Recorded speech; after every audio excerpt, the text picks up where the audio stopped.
I'm going to start off this review by saying this. This is my first review and it is most definitely bad, so feel free to spew hate in the comments and dislike the video if that's what you truly desire. Anyway, on a serious note, film, TV shows, games and in general media is something I enjoy, very much so, and I've been wanting to do film reviews for a while. I thoroughly enjoy content such as Red Letter Media's reviews, I Hate Everything's reviews, and Your Movie Sucks reviews and analyses. If this is something you don't want to see, and you're subscribed to me for, I don't know, PewDiePie loop videos or something, feel free to unsubscribe, as is your right to do so. If you're a new person, hello there, hope you stick around. Anyway, enough of this babbling. I'm sure you guys want to see the actual review, not my life story or anything. This isn't the X Factor. Netflix word of mouth popularity is something that's been ongoing for a while. From Orange is the New Black to Narcos to, hell, even Breaking Bad here in the UK, the internet and just talking in general is a powerful thing that has made good shows get the recognition they deserve. Recently, as I'm sure you're all aware, the Duffer Brothers came out with their 80s-inspired Stephen King show, Stranger Things, which is another product of the Netflix popularity effect. Whether or not it lives up to expectations is up to you, but in my honest opinion, I absolutely loved it. From the opening music, to the characters, particularly 11, to the plot subversions and the cliches done right, it lived up to my expectations and more. As a matter of fact, I binged it all in one night because, I have no life. After finishing Stranger Things, I saw the Half in the Bag made on it. I agreed with their points to a certain extent, and one thing Mike and Jay kept bringing up was Hidden, a film also made by the Duffer Brothers. This spurred my interest to watch it and see how the Duffer Brothers effectively started their big careers in the film industry, which brings me to this review. While I'm not going to go into too deep an analysis of Hidden, I'll talk about different aspects of the film, what I liked or disliked, and then I'll say how much I liked or hated the film in general at the end of this video. If you don't like this format, or have any suggestions on how to improve it, please leave a comment on this video giving me some feedback so I can put it into action in my future film review videos. Also, I will be talking about spoilers in this review, though I'll try not to spoil it as much as I can. If you simply want to see my verdict on the film at the end, skip to this time code. The plot centres around a family of two parents, Ray and Claire, and their daughter Zoe, nicknamed Zozo by her mother, who was hiding in a bunker away from the rest of the world, hence the title of Hidden. The movie plays with the idea of audience perception by keeping the point of view only limited to these characters for the entire movie, and adding mystery as we don't know what the world outside is like, in a way similar to the recent 10 Cloverfield Lane. The film subverts audience expectations with a big twist somewhere near the end of the film. I don't want to spoil this twist, as I feel as if this film is something you should experience for yourself. Hidden has a very claustrophobic feel, as it is set primarily in a small bunker, with minuscule lighting. The lighting is used in an effective way in the same vein of The Road or The Descent, in which lighting is used to create a feeling of terror in the audience or prey on the instinctual human fear of the dark. The grading throughout the film is quite green, grey and dark, owing to the depressing reality of the post-apocalyptic microcosm the characters within face. There are occasional flashbacks to life for our main characters before the apocalypse, and in this we are exposed to a bright and vibrant typical day-to-day life for our characters. This makes them much more relatable, with their conversations and mannerisms portrayed in a way that is believable.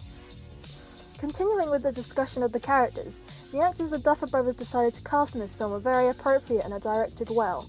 The father character is played by Alexander Skarsgård, previously known for his acting role as Eric in the TV show True Blood, a show I enjoyed a lot in the early seasons before they ruined it, but that's for another time, and more recently known as Tarzan in The Legend of Tarzan, a live-action imagining of the classic tale of Tarzan.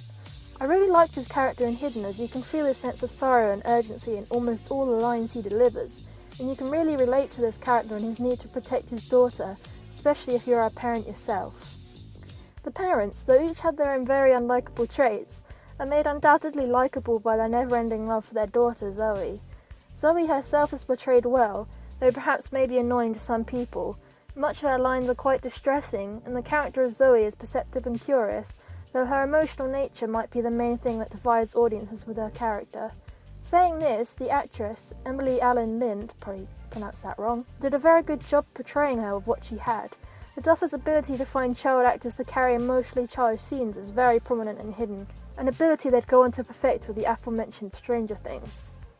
Now, I'm not going to lie, I went into this film expecting something very similar to different movies and shows of the post-apocalyptic drama genre, leading towards the zombie end of things.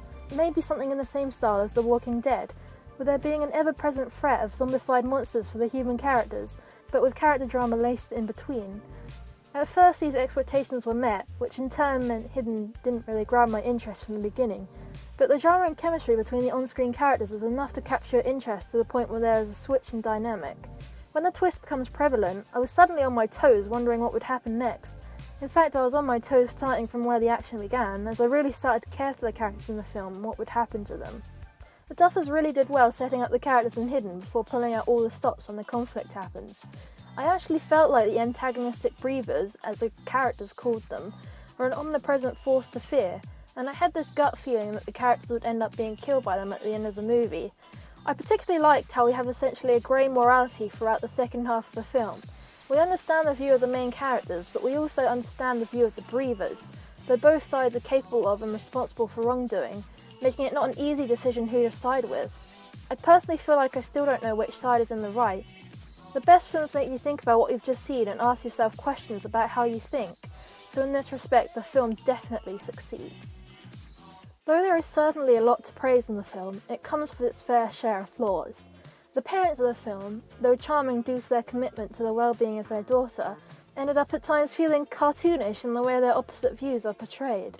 It is incredibly obvious at the beginning that Ray, the father, is meant to be the fun parent who is just trying to make the best of a bad situation, and Claire, the mother, is the strict, stubborn parent who tries to make the reasonable decisions and thinks rashly about things but ends up being the bad guy of sorts to the other characters. This divide between characters is not something I only noticed with Hidden. Interestingly, Stranger Things ended up having a similar dynamic between the child characters of Dustin and Lucas, with Dustin being the fun one who believes in Eleven, and Lucas being the stubborn, rational one who is initially skeptical of Eleven. Rather than criticisms of the way the film looks visually, I feel the flaws I found with Hidden were often that of less than stellar writing. I think the Duffer Brothers work better as directors rather than screenwriters, but that is not to say that their screenwriting is bad per se. I have also mentioned previously the child character of Zoe. Though she is handled relatively well compared to most child characters on screen, I feel at times her character is wrote in a way that makes her quite grating to listen to or to sympathise with, especially when her actions result in a bad situation for the rest of the characters. Her scream is also, well, it's very piercing to say the least. However, flaws do not a bad film make. Certainly not. Hidden has its fair share of both praises and flaws, at least for me. I liked the way the plot of the film ended up going in, though I feel as if some people may find the first half boring or hard to sit through. Did I like it? Yes. Would I watch it again? Probably not on my own, but if a friend or family member wanted to watch it for the first time, I definitely would, if at least to just see how they react to the second half of the film. If you're looking for an action-oriented post-apocalyptic movie, this one may not be for you, as there are a few slow character-driven scenes to watch through. If you're a fan of pure drama, this probably isn't for you either, as there are a few action scenes to watch through as well. If you like a mix of action and drama with some post-apocalyptic tropes and themes thrown into the mix, and a healthy dose of horror elements, then I would definitely recommend Hidden. It is a decent watch which challenges the way you see films and TV shows, and I'm certainly glad that I took the time to watch it. On my scale of terrible to amazing, I would put it between decent and very good. If I had to give it a rating, I'd probably go with a 6.5 or a 7 out of 10, which means that it is definitely above average for me. It's worth at least a one-time watch. Thank you for making it so far into my first video criticism. If you enjoyed what I had to say and want to hear me say more, please subscribe for upcoming reviews which I will be making in the future. If there is anything you want me to review, make sure to leave a comment telling me any suggestions for films or even TV shows to review. Please keep in mind that if you recommend a TV show and I decide to review it, it may take me a while longer to review it than it would a film. Your support means the world to me, and I hope to improve my videos with each review I make. Thanks guys, and see you in the next one.